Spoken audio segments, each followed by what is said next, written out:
Hoy es el episodio número 18 de Política en Serio y vamos a hablar de política colombiana, de lo que está pasando en el país, que son muchas cosas. La aprobación de la reforma pensional, vamos a hablar los medios de comunicación internacionales qué están diciendo sobre el presidente del gobierno, vamos a hablar sobre el futuro de las reformas, también vamos a hablar sobre el 20 de julio que se aproxima, que es el día en el que el presidente instalará nuevamente la tercera legislatura del Congreso de Colombia.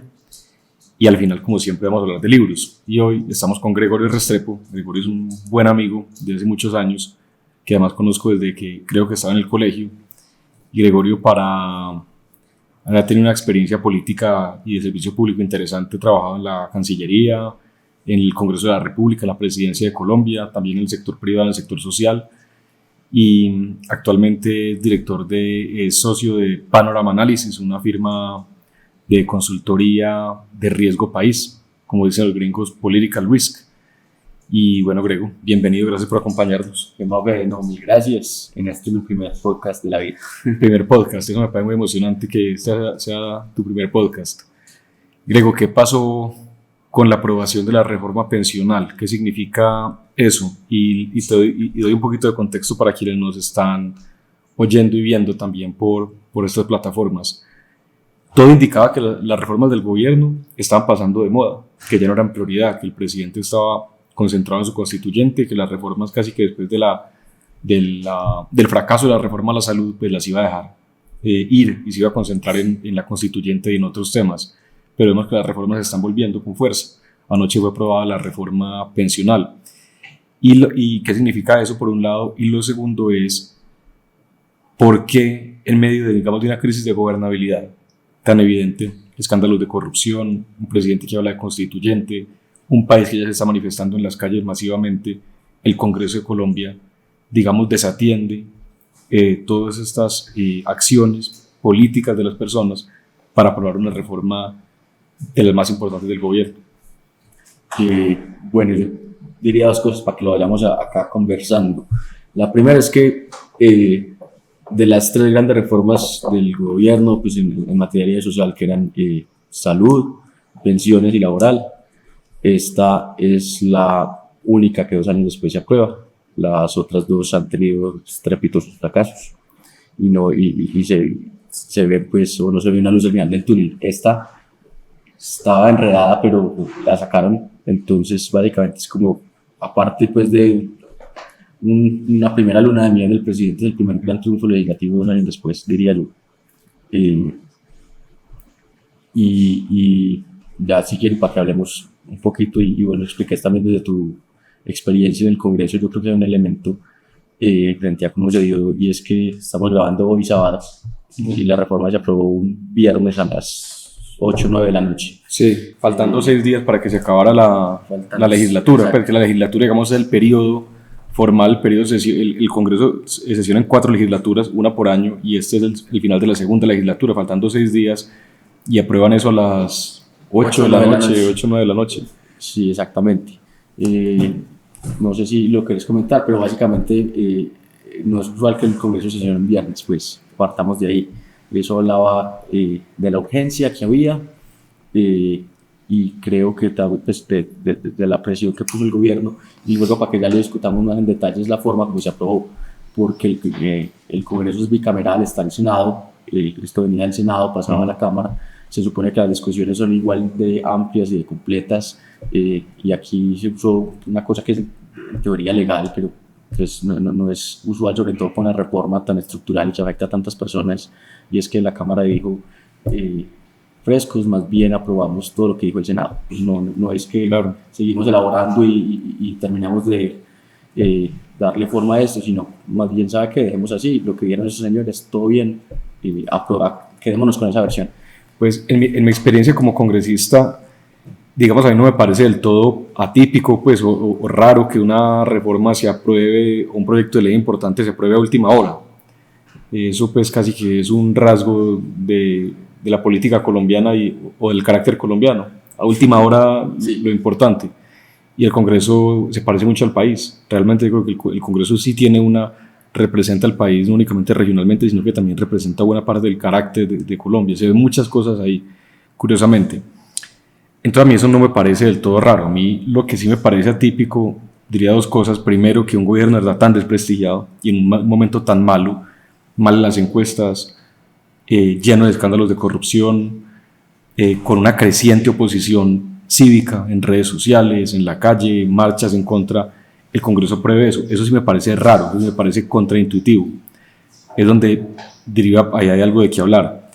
Y lo segundo que me parece, digamos, no tampoco tan normal, es que se hubiera desconocido, que no hubiera habido debate suficientemente, que esto lo hubieran aprobado, como decimos en la política colombiana, a pupitrazo, sin dialogarlo, sin debatirlo, sino que eso hubiera llegado al Senado y lo pasaban por dentro de un tubo.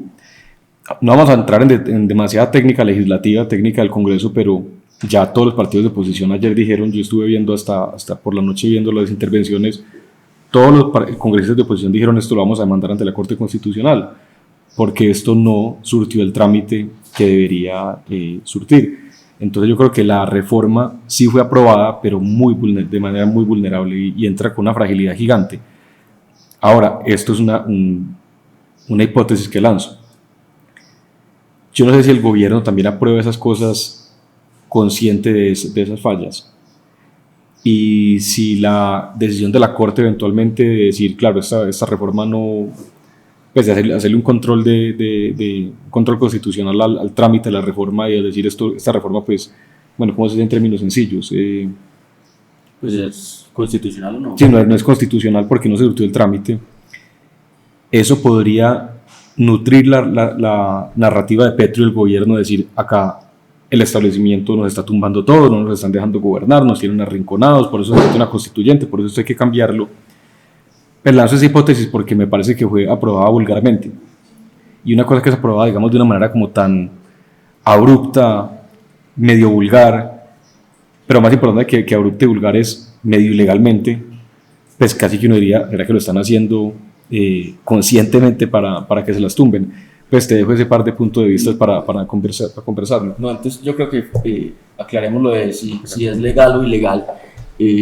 Digamos, la Cámara sí puede decir, acogemos lo que dijo el Senado. Ya el pequeño tecnicismo aquí es que había que publicar antes ese texto. Los congresistas los representantes tenían que, por canales formales, pues eso digamos está disponible, pero en canales formales tenían que saber desde antes el texto concreto que estaban aprobando. No es como, oiga, mire, eso que aprobaron allá, no, es que está encima de sus escritorios. Y eso es lo que no se hizo y la deja muy vulnerable ante la Corte, y pues ya se han caído muchos proyectos por eso. Pero piense esto, si uno con la familia, o sea, para uno tomar una decisión familiar de vacaciones o qué hacemos este viernes, a qué restaurante vamos, hay diferencias de opiniones. ¿Cómo va a pensar uno que el texto exacto del Senado iba a ser acogido en su integridad por la Cámara de Representantes sin un comentario, sin un cambio mínimo? Eso realmente no es... Hombre, las cosas no pasan de esa manera. Porque es que es como que hubiera sido un texto perfecto, altamente consensuado, con una legitimidad popular, con un apoyo popular impresionante, que no es el caso. Petro está vulnerable en las encuestas, Petro va mal. Entonces, yo sí me detengo en eso porque le pasaron un texto a la Cámara, el del Senado, como estás diciendo, y lo aprobaron igualito, sin debatirlo, sin hacerle un cambio. Entonces digo, ahí me parece que eso es raro. Y ahí entra todo tipo, digamos, de especulaciones. Hay corrupción, hay mermelada, hay clientelismo, hasta donde el gobierno está metiendo la mano, los ministros de Hacienda y del Interior allá liderando la discusión. Y en última, no me quiero desviar, pero en última eso termina en detrimento de la imagen del Congreso. Pero entonces hay varias cosas.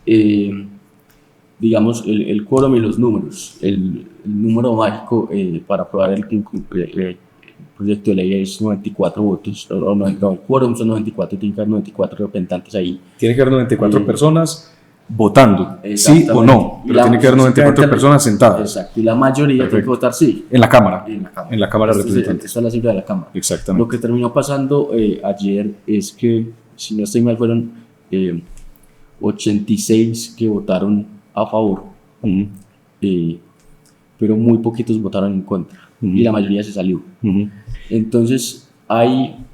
Se salieron para dañar el quórum, que es un mecanismo legítimo de la oposición para decir, nosotros acá no tenemos nada que ver, nos vamos, e intentamos dañar el quórum, es decir, esa mayoría, para que el proyecto no se apruebe. Que eso es válido, eso digamos... Eso es válido y se ha utilizado muchas veces en la historia del Congreso. De este Congreso y de todos. No, y en el Congreso en el que yo estuve, nosotros, la bancada en la que yo estaba, nos salimos muchas veces para... Sí, pero inclusive digamos ni que era pues como una colombianada, sino que es claro. válida del debate parlamentario. Correcto. Entonces lo que termina pasando es que hay un grupo reducido de congresistas, muy poquitos, que de una forma u otra engañan al país, digámoslo así, pensaría yo, porque mayoritariamente también por esa falta de garantías en el debate de venga de la discusión no, sino aprobemos esto así medio de afán, optan por salirse, y algunos, digamos, votan no, pero siendo muy conscientes de que ese voto no está haciendo nada, que si se hubiesen salido con los demás no se aprueba. O sea, hay unos votos en particular de congresistas del Partido Conservador y del Partido Verde, si no estoy mal, sí, que se quedaron votando.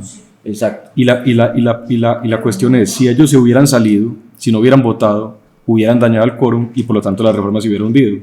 Entonces la suspicacia es por qué se quedaron votando. Exacto, con votar que no, igual están contribuyendo al gobierno. Claro, tenían una forma más concreta y de verdad incidir en que la reforma no se diera. Sí.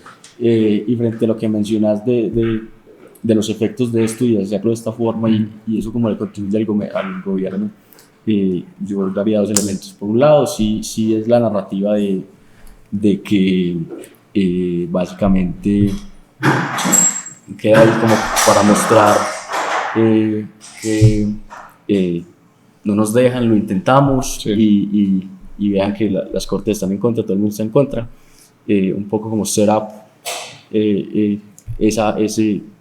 como hacer esa trampa, pues, o orquestarlo de esa forma. Pero de pronto, y no creo que sean excluyentes, hay otro elemento, y ya lo vimos ahorita con la reforma de los maestros, del sistema de salud de los maestros, con la previsora del desastre que fue, como de un momento a otro los maestros quedaron con una salud perversa. Pues bueno, era un sistema malo, pero quedaron en el aire básicamente. Y es también la primera parte o el primer reto es lograr aprobar un proyecto en el Congreso, pero implementarlo, eso es otra dimensión. Claro. Y esta reforma parte de los huesos que pone a todos los colombianos a pagar a Colpensiones. Todos tenemos que ir a Colpensiones, algunos no, bueno, en fin, pero todos tendrán que ir a Colpensiones. Y la pregunta es si Colpensiones sí está en capacidad de hacer eso. Si solo esta semana hablaban de que la base de datos de Colpensiones es un Excel de 20 y tantos millones de renglones, que no está la adaptación a eso. Y ahí es donde este gobierno también tiene unos retos muy grandes, y es gobernar no solo retórica, gobernar es ejecutar. A mí eso me parece un buen punto, porque, a ver, Petro básicamente él ha sido un legislador, un orador, un agitador político. Su única experiencia administrativa como alcalde de Bogotá pues salió muy mal.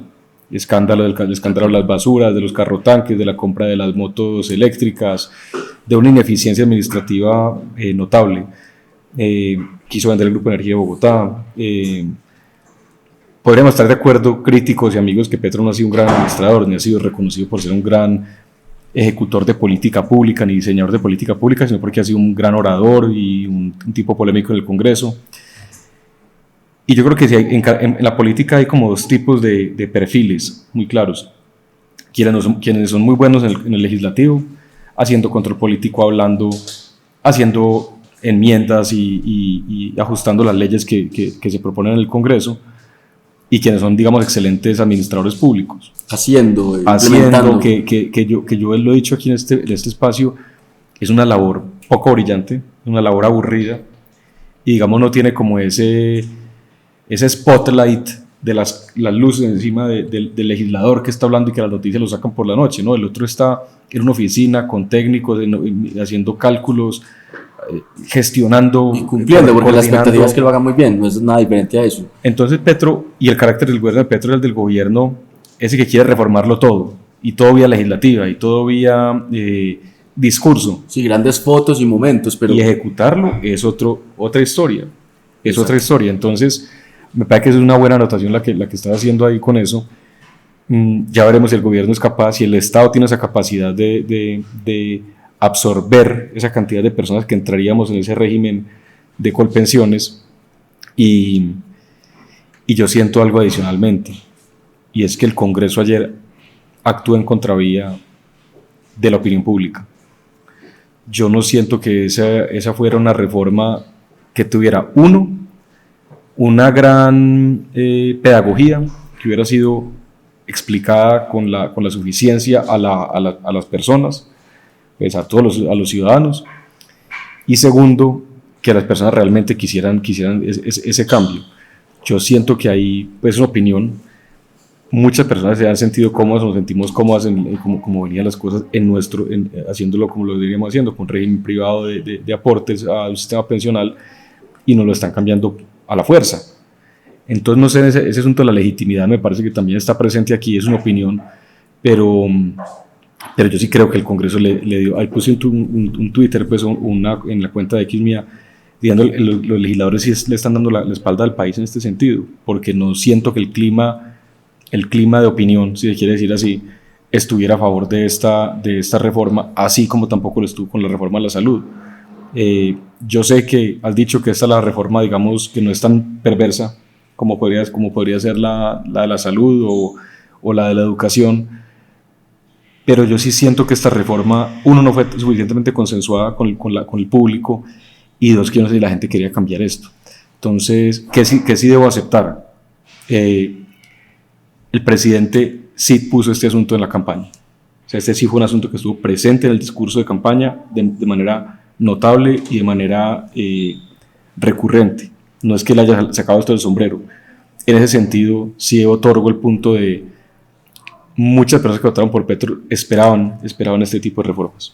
Yo ahí creo que lo primero es que los antecedentes de esta aprobación fue cuando el Senado aprobó esta misma reforma, sí, 2 o 3 días después de la última gran marcha de la oposición, que fue masiva, multitudinaria. Sí. Entonces, de ahí no se está escuchando al país y al clima de opinión. Al menos a una porción muy importante del país. Exacto, pero de repente hay como otra dimensión y otro tema, y es, primero, esto es una cosa muy difícil de entender. De acuerdo. Y de pronto, si la premisa del gobierno con la reforma de la salud es que la salud es un derecho y no un negocio, digamos, se sintetizó en eso tan pues, reduccionista y simple, pero bueno, eso es una idea, digamos, política sí. Para debatir. Aquí no se fueron hacia eso, sino que digamos, la reforma se explicó a través de un sistema de pilares, una cosa muy técnica, y se quedó en eso, no en... Y aquí había un gran punto, y es, si esta reforma se hizo para cubrir a los ancianos que no tenían ningún tipo de protección social, pero la respuesta de muchos legisladores es, para hacer eso no tenían que hacer una reforma pensional, para darle un subsidio de subsistencia a no recuerdo el número de millones de ancianos que se quiere hacer, que es un objetivo loable, un objetivo necesario. Digamos, ¿quién estaría de acuerdo con que a un anciano desprotegido el Estado de alguna manera le dé una ayuda? Bueno, de pronto los libertarios no estarían de acuerdo, pero en ese aspecto, digamos, no había una coherencia entre lo que se quería hacer y lo que se necesitaba hacer. Porque pudo haber sido otro subsidio, pudo haber habido una reducción de un rubro importante de algún otro sector del Estado para hacerlo de esa manera, pero ¿por qué tienen que tocar el sistema pensional de una manera tan profunda y estructural como estabas diciendo? Entonces, ahí también, digamos, yo creo que es donde queda ese manto de falta de legitimidad y de falta de pedagogía, e insisto, creo que es una reforma, pues terminaría diciendo por mi parte, que es una reforma que queda bastante débil, que será objeto de revisión de la Corte Constitucional, y que eventualmente, si llega a ser controlada y llega a ser, en términos pues más sencillos, tumbada por la Corte, eso le daría una profunda narrativa al gobierno para decir, no nos están dejando gobernar. Sí, entonces básicamente, de acuerdo con eso, el gobierno gana con cara y sello. Sí. Con cara se aprobó, con sello es no nos dejan gobernar. Sí. Pero lo que hablabas frente a ese manto de duda, también quisiera como volver a eso que hablábamos de las dificultades de gobernar frente a hablar y echar discursos, y es en campaña el presidente le darle una pensión a los viejos y las viejas, y lo dijo, y hablaba de una pensión, y eso ya como se traduce en la realidad. A ellos sí les van a dar un recurso, y maravilloso, fantástico, lo que sea, pero eso está también lejos de ser una pensión, eso es cerca de 200 y tantos mil pesos. Muchos personas ni lo tienen. Se parece más a un subsidio que a una pensión. Entonces en campaña se hablaba desde los imposibles y un poco la demagogia y el populismo de hablar de pensión, y luego se ha traducido a la versión posible de eso. Ya es muy, la salchicha expectativa de realidad. Exacto. Es como cuando dice lo que pedí por tal empresa de internet, lo que me llegó. Sí, es un tomate muy deshidratado, pues lo que recibimos al final. Y un último elemento, para que ya hablemos tal vez de otras reformas y cosas, es que creo que esto fue gran parte de lo que sí contribuyó a que se aprobara, es el rol que tienen los ministros en el diálogo con los congresistas. Lorena Ramírez, pues, la ministra de Trabajo, digamos, es muy icónica porque es una militante activa del Partido Comunista Colombiano, es la primera en la historia, en fin, pero es una señora que estuvo en el Congreso muchos años, que tiene experiencia y que sabe cómo es la vuelta y decir y hablar y dar la cara y sentarse y explicar lo otro. Totalmente opuesto a lo que pasó con la reforma de la salud. Ninguno de los dos ministros de salud, bueno, Guillermo Alfonso Jaramillo estuvo en el Congreso, pero su actitud ha sido muy desafiante y muy grosera y no ha sido de conciliación, sino que ha sido en los micrófonos presionando a los congresistas, pues tanto Corcho como Jaramillo, y eso no funciona así, eso no es a las patadas que uno logra cosas. Por eso mismo yo creo que esto sí es irregular, porque además de que el país está marchando en contra, de que el presidente está bajo el escrutinio por los escándalos de corrupción de la unidad de gestión del riesgo, los carrotanques, de las declaraciones de este señor López, etcétera, de su hijo, que el proceso continúa, de su falta de ejecución, de un segundo año de gobierno que empieza con mínimos logros, con los ministros desafiantes, groseros, como estás diciendo, poco dialogantes, poco profesionales en la manera de tramitar las cosas, el Congreso les aprueba. Eso es lo que yo digo, a mí no me cuadra porque es como que todo estuviera en contra y el Congreso le marcha. Ahora, el Congreso también, uno habla en plural, hay que decir, los partidos de oposición han sido realmente coherentes. Ha habido un partido que sí es sorprendente su incoherencia, que es el Partido Conservador Colombiano, un partido que por definición debería conservar, un partido que por definición debería mantener las cosas en su estado, y es un partido que le ha marchado al presidente Petro. Es un partido que yo creo que es increíble, cada vez va perdiendo más su esencia y va perdiendo más, diría yo, también su militancia, porque es que no perdió su razón de ser. Entonces este partido le ha marchado al Congreso, y también el Partido Liberal, que también su esencia es liberal, que es el respeto de las libertades, el fomento de las libertades. Padre de la ley 100, del actual sistema pensional. Padre del actual sistema pensional, de la apertura económica, marchándole a los deseos proteccionistas e intervencionistas del Estado. Entonces también hay en ese partido una incoherencia profunda. Ya lo demás, que es un partido pequeñito, donde se pierde uno, y ahí entra el debate que tuvimos alguna vez acá, es decir, los partidos en Colombia, ¿qué? ¿Tienen sentido? ¿Están cumpliendo o no? Pero concretamente por el lado del Partido Liberal Colombiano, el Partido Conservador Colombiano. Y el Partido Verde, diría yo.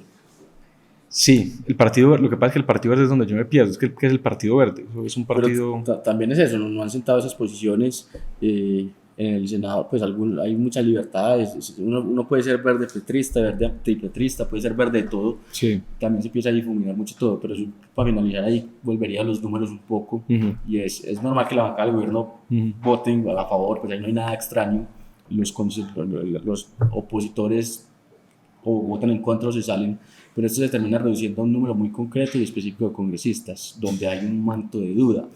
No es como que uno compra al Congreso como as a whole, sino ya es una mecánica de cuadrar a 10 o 12 personas, y por eso tal vez, y será de pronto tema para otro podcast, y es la importancia, pues, de conocer a los congresistas, de votar, claro. Porque se termina reduciendo a nombres muy concretos. No es un problema de 180 personas ni nada por el estilo, sino de 5 o 10.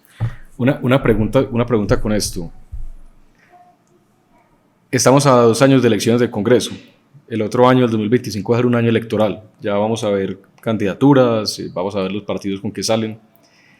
¿Este Congreso entra, en tu opinión, debilitado ante la opinión pública? ¿Es un Congreso que tiende a tener como un cambio profundo? ¿La gente está cansada con este Congreso o no? Porque también hemos dicho en otros momentos que las instituciones colombianas han operado bien, y pues, si bien anoche le aprobaron al gobierno la reforma pensional, también el Congreso también le ha parado al gobierno muchas cosas, es decir, no es blanco-negro. Pero ¿cuál sería tu opinión general? ¿Hay una saturación con el Congreso actual? ¿Su imagen está muy deteriorada? ¿O vamos a ver más de lo mismo en el 2026 con el nuevo Congreso? Yo creo que lo primero, yo no sé si hablar de Congreso. Ajá. El Congreso es un espacio y está ahí, pero eso se conforma de partes. Creo que van a haber cambios importantes en los partidos. Y esto también lo hemos venido. De pronto la gente ya se empieza a perder con tanto partido y tanta cosa. Y es más claro tener 2 o 3 polos ideológicos. Y puede que eso se termine como decantar en cosas más claras y en coaliciones. Que este partido con 10 congresistas, que aquella alianza con 7, que estos 3 son un partido, y eso es muy confuso pues como en términos generales.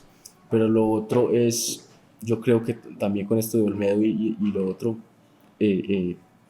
las personas que están dentro del Congreso, y sobre todo los dos grandes líderes en este momento, que es el presidente de la Cámara y el Senado, sí marchitan y erosionan mucho esa credibilidad por estos escándalos. El país estaba acostumbrado de pronto a señalamientos por allá, que el congresista no sé dónde, muy lejano, pues, sí, pero ya a nivel de presidentes. y que no figura, que en su vida da una entrevista, que lo compraron y listo. Pero los presidentes que inclusive están pues en la línea de sucesión presidencial, o sea, esto tiene otras implicaciones, ya tan contaminados y tan pues yo no sé si serán culpables, pero en la palestra pública de esa forma, eso yo creo que está un poco, era sin precedentes pues, en el país. Sí. Pasemos de tema. Hablemos del artículo que la revista Economist saca sobre el presidente Petro. Lo pueden buscar en The Economist, se llama, en inglés dice Colombia's leftist president is flailing, un término que me tocó buscar, porque no es failing, no es flailing con L, que significa está como a la deriva, es como una vela que se le está llevando el viento. Un artículo de estos, cuando una revista internacional leída por los dirigentes del mundo y los empresarios y tiene como una audiencia tan, pues, digamos, de tanta incidencia, ¿a un gobierno le duele esto? Yo tengo mi opinión, pero quiero saber si lees que esto le duela al gobierno y esto de alguna manera también a Petro, que ha sido un gobernante tan orientado a crear titulares internacionales, le empieza a hacer daño. Yo creo que sí. Por varias cosas. Primero, este no es el primer artículo, recuerdo uno del año pasado, no tengo pues como top of mind el título, pero es el segundo de The Economist en contra.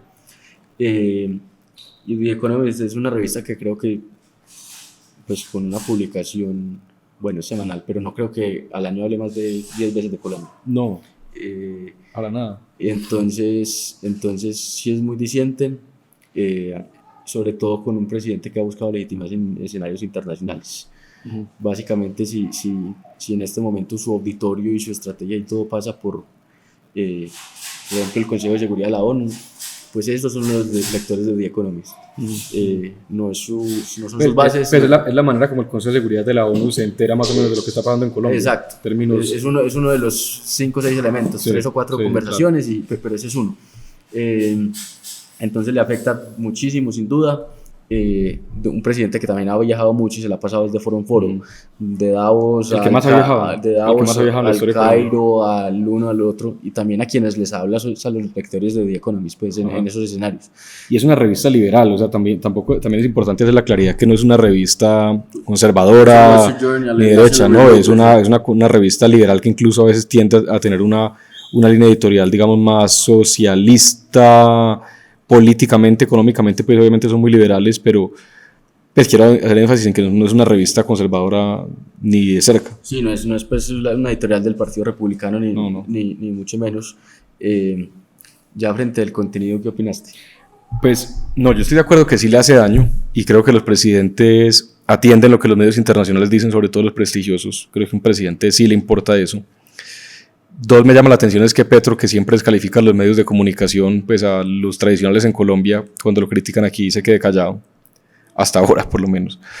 No sé si lo vaya a responder en unos días, pero... Perdón, acordate simplemente de los tweets en 1000 idiomas del golpe blando.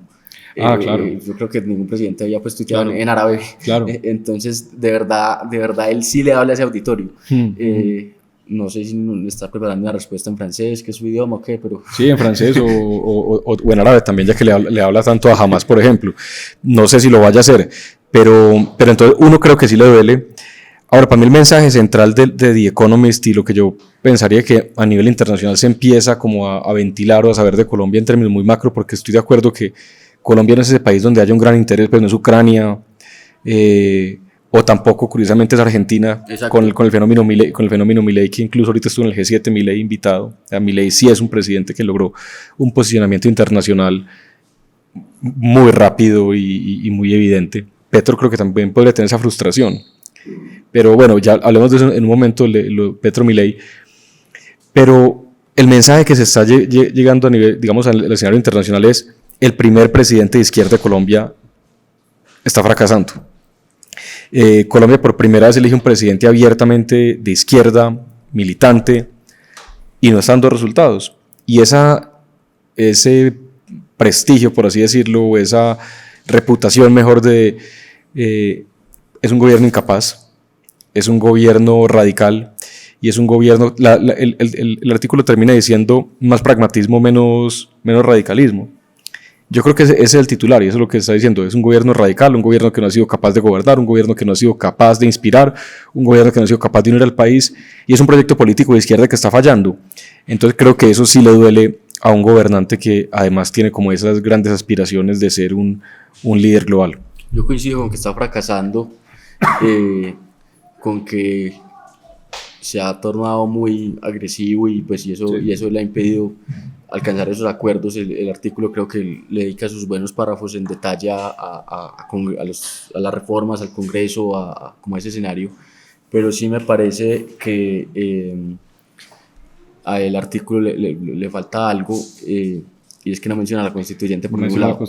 Creo que se queda cortico en eso y no exploran como esos retos y esas de pronto red flags que hay que tener ahí.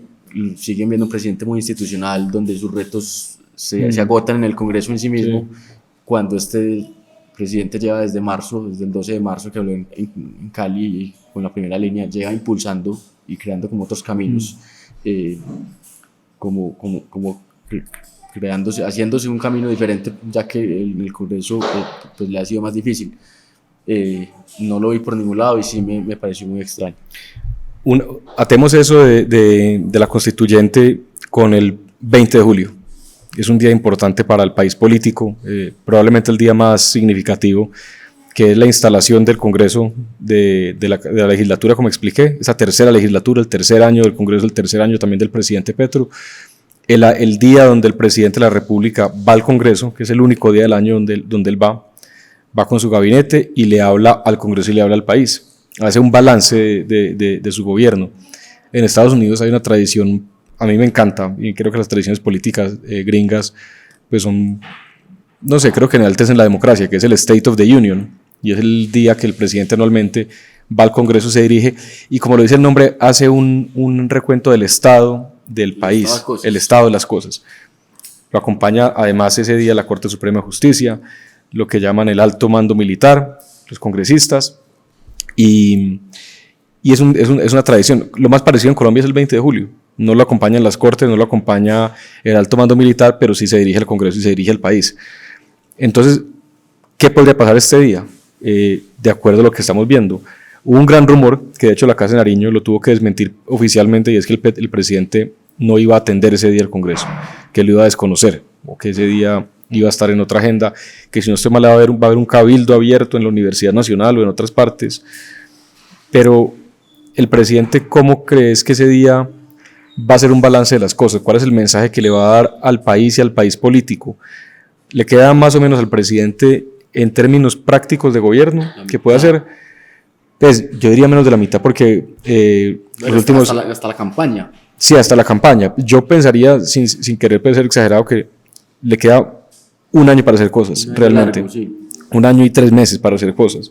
Realmente lo que no haga en este año y 3 meses pues es muy difícil que muestre en materia de construcción de infraestructura, reactivación económica, que es un gran faltante, reformas y política de paz, que han sido como sus 4 ¿el presidente va a tener la capacidad de atender estas cosas o en qué crees que se va a concentrar ese día?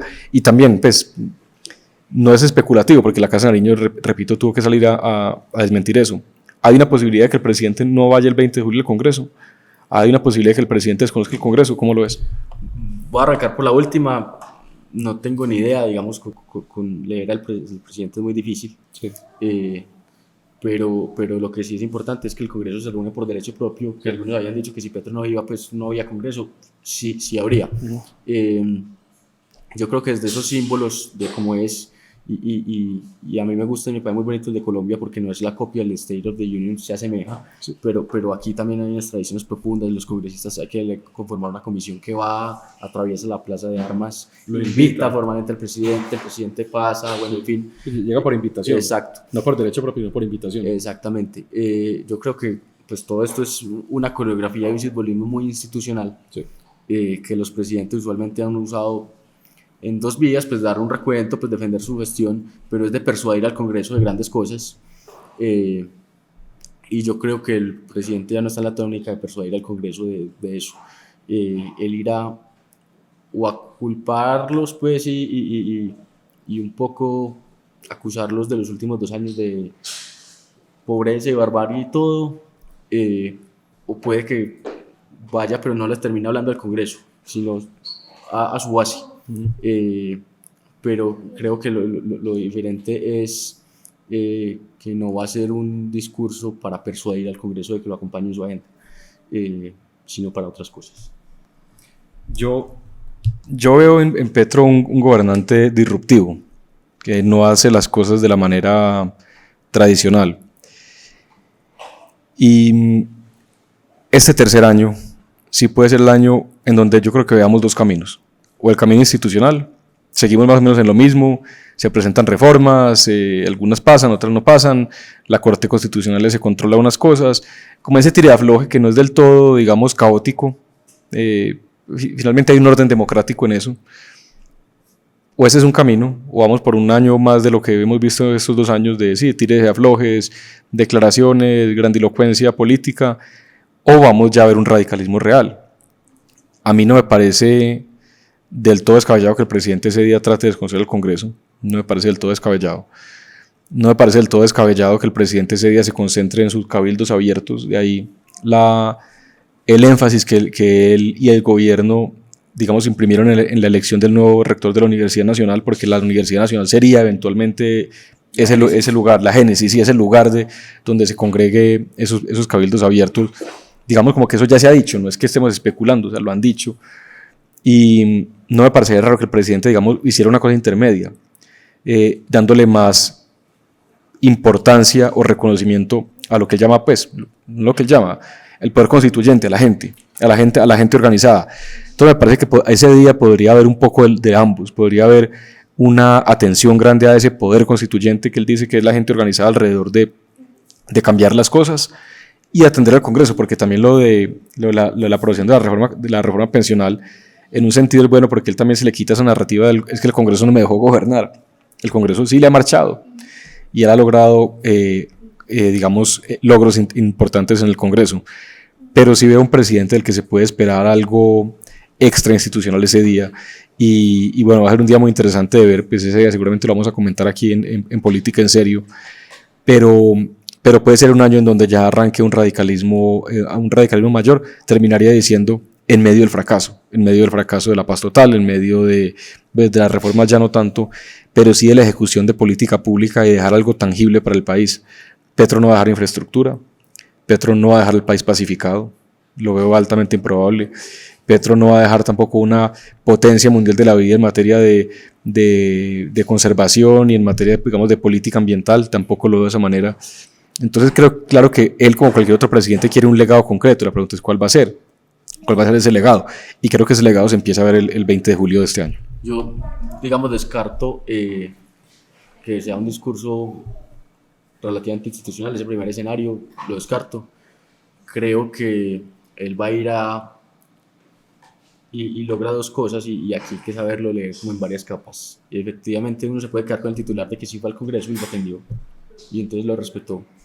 Pero yo creo que él puede ir y hacer eso y en su discurso básicamente es como mandarle la razón de que ellos son unos segundones del pueblo, que ellos básicamente están ahí es por el voto, pero que eso no es suficiente, que ellos no tienen como el poder que se atribuyen, Sí. y le habla más bien como no a estos intermediarios, sino a esa base, que es minoritaria, pues, o que por lo menos en el peor de los casos es solo la mitad del país, pero para él su electorado es el pueblo, los demás no sé quiénes seamos, pero sí, pues, digamos, yendo a atender institucionalmente esto, en su discurso lo que puede hacer es desconocer la democracia, pues, representativa. Yo no sé si estés de acuerdo con esto, pero yo creo que analizar a Petro, tratar de leerlo bajo la óptica tradicional, no sé si sea lo más conveniente, porque uno podría leer a Duque de esa manera, a Santos, a Pastrana, a Uribe, también Uribe siendo un político más disruptivo definitivamente, pero yo creo que Petro leerlo desde la óptica tradicional uno puede tender menos a acertar.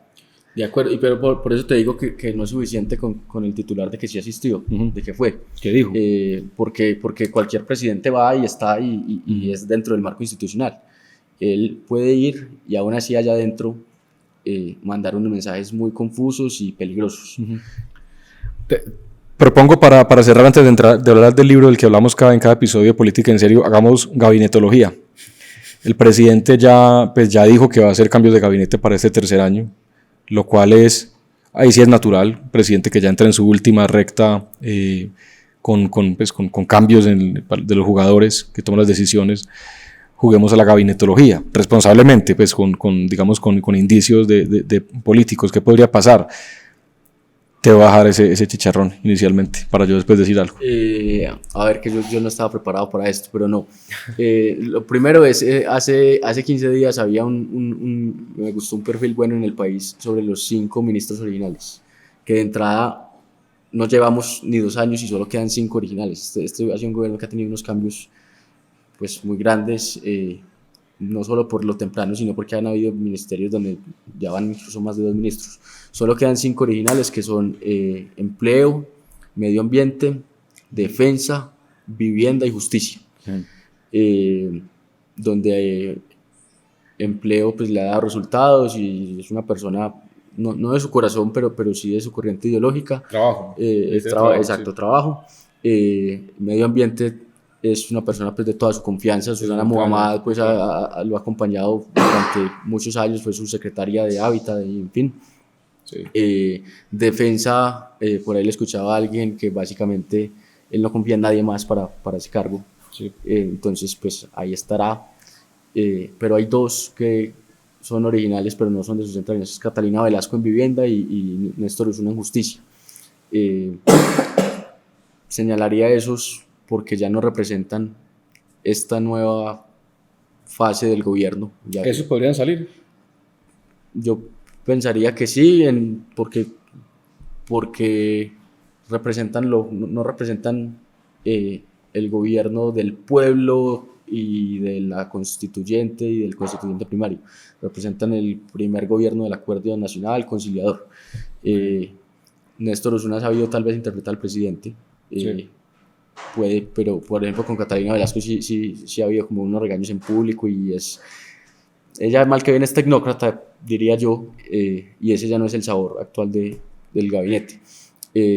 Ahora Velasco, yo creo que está muy desprestigiado, pues lo de ayer de repente lo fortalece o muestra efectividad, pero es un ministro muy atado al escándalo de la unidad de gestión del riesgo, entonces yo no sé qué tan costoso sea sostenerlo, porque no sabemos también qué va a venir ahí y puede ser mejor que cuando Olmedo habla, si es que habla, pues está hablando de un exministro y no del ministro en propiedad.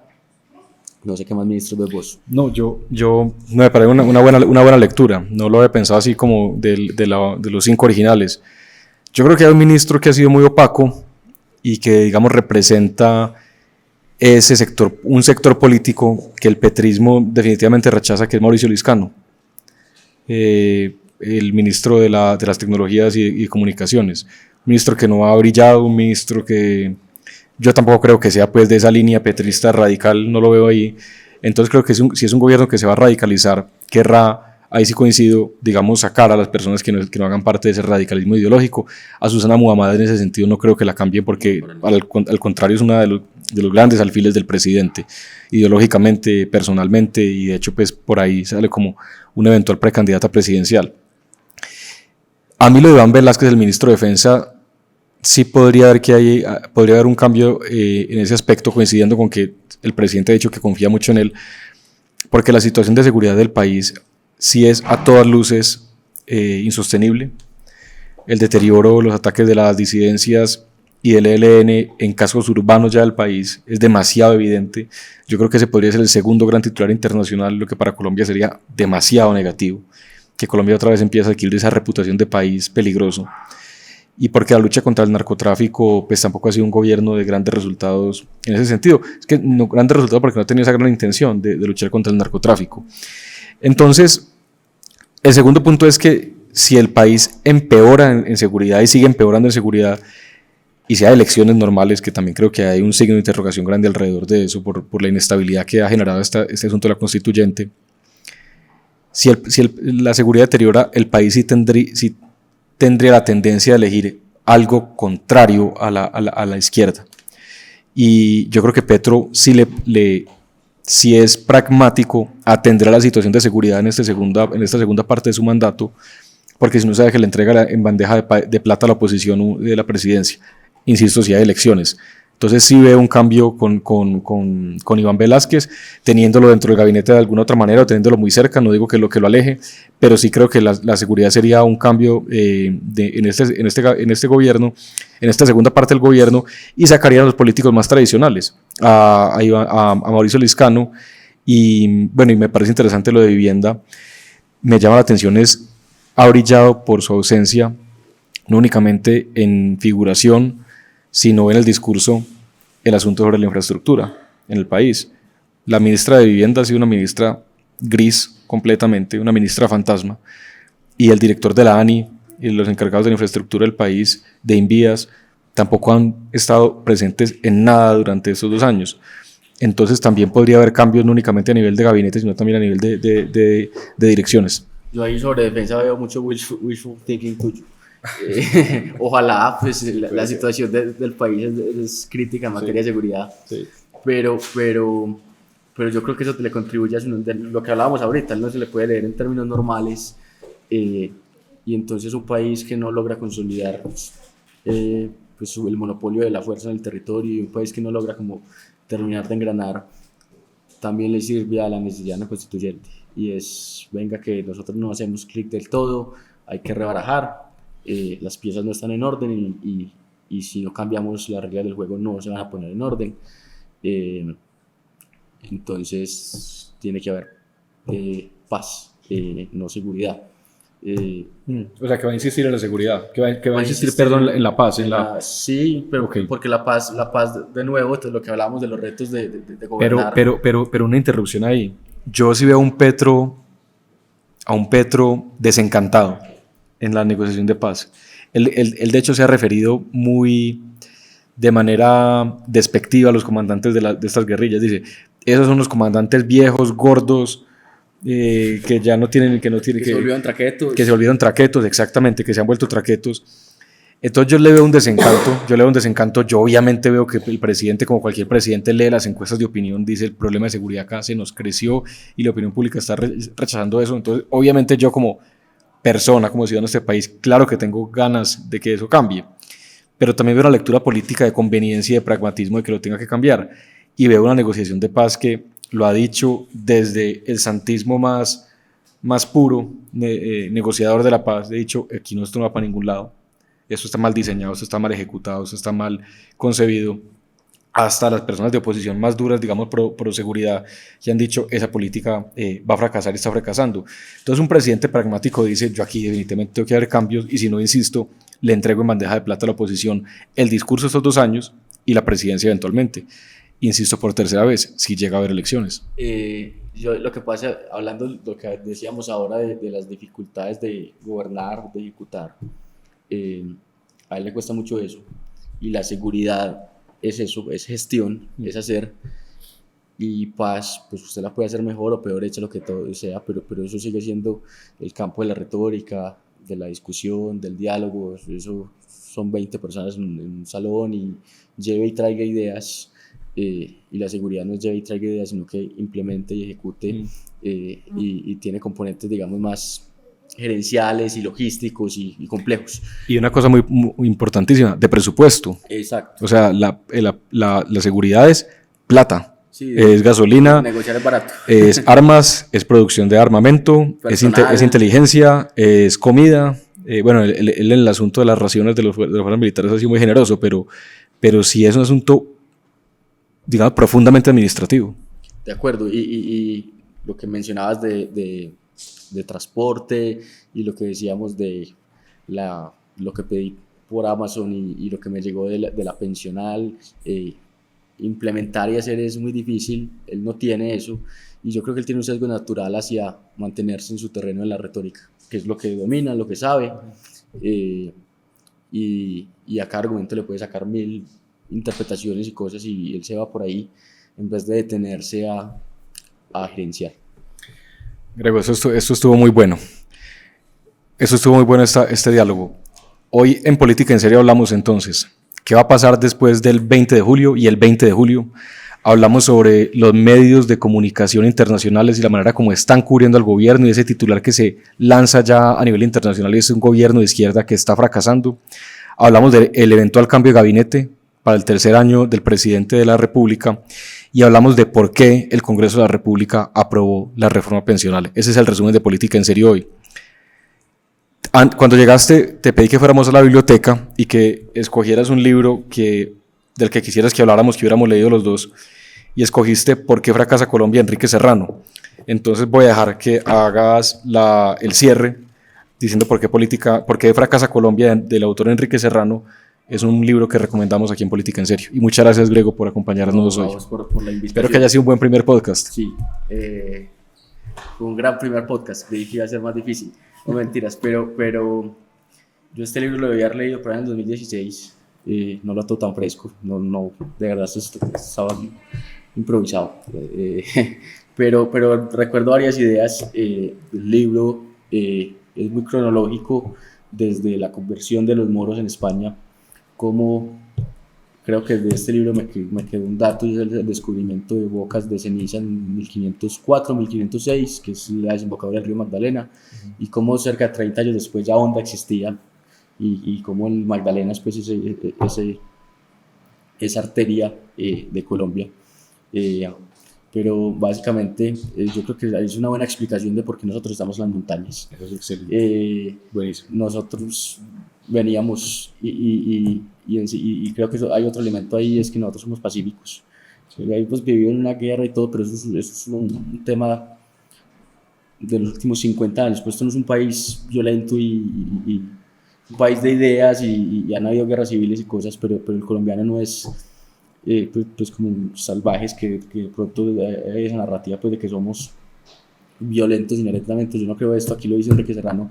Nosotros entramos por el Magdalena básicamente alejándonos de problemas, construyendo en los Andes pequeños pueblos aislados donde había concordia y trabajo y tranquilidad y religión y poco más.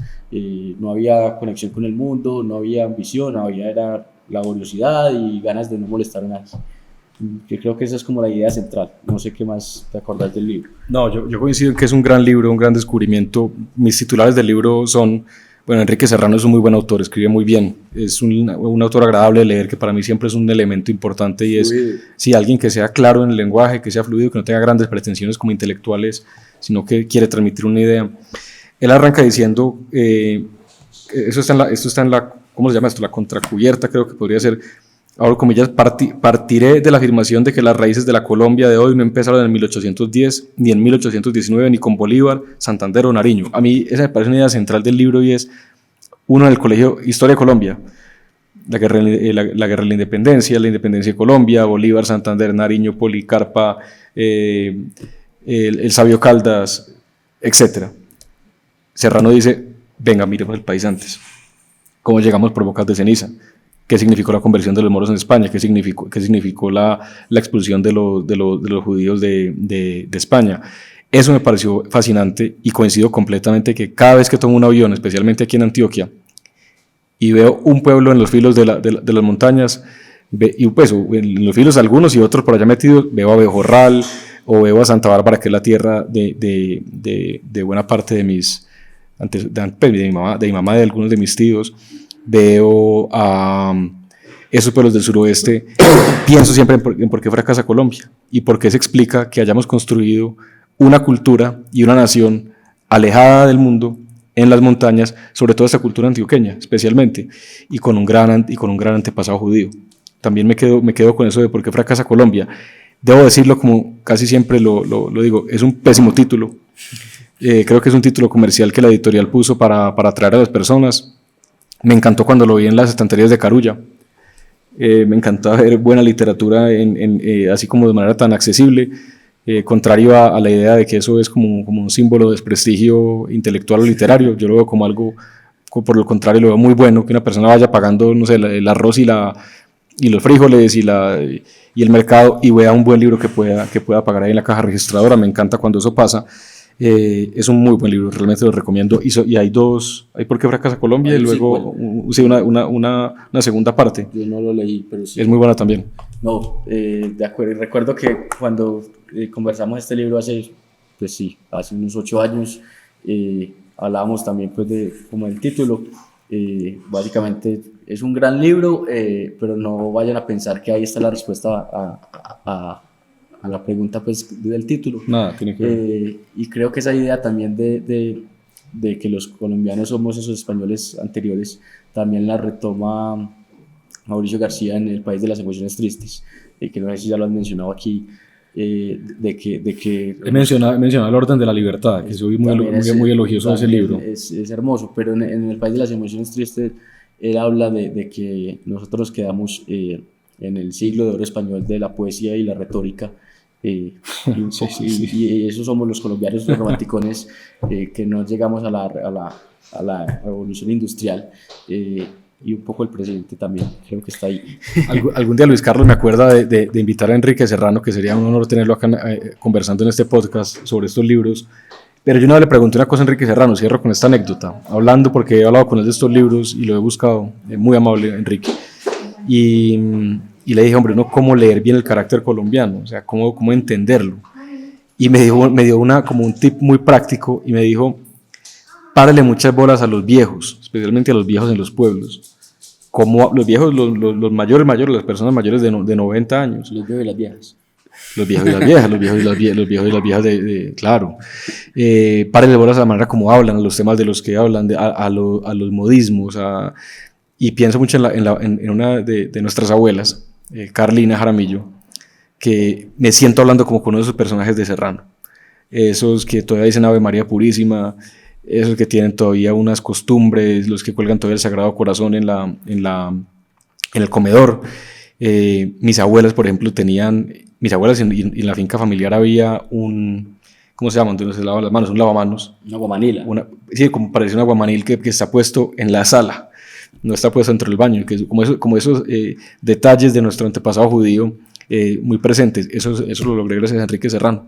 Gracias, Grego. Muy buen episodio. No, a vos, ojalá hayas tenido éxito en esto del oficio de, ¿cómo se dice? Podcastero. Podcaster. Así, podcaster. Una última idea, y es que curiosamente hemos sido también un país de muchos presidentes periodistas. Sí, claro. Vuelvo a lo mismo, la retórica, la palabra, el discurso. Claro. Y eso es curioso, puede haber otro podcast sobre presidentes. ¿Será que de pronto Petro, al no ser periodista, de pronto es el que rompe la tradición un poco? Pues los últimos 40 años sí han habido economistas, creo que todos han sido economistas, pero... Uribe era abogado. Pero pues maestría en Oxford y bueno. Claro. Dejémoslo para otro, el perfil de los presidentes. Gracias, Grego. Eso es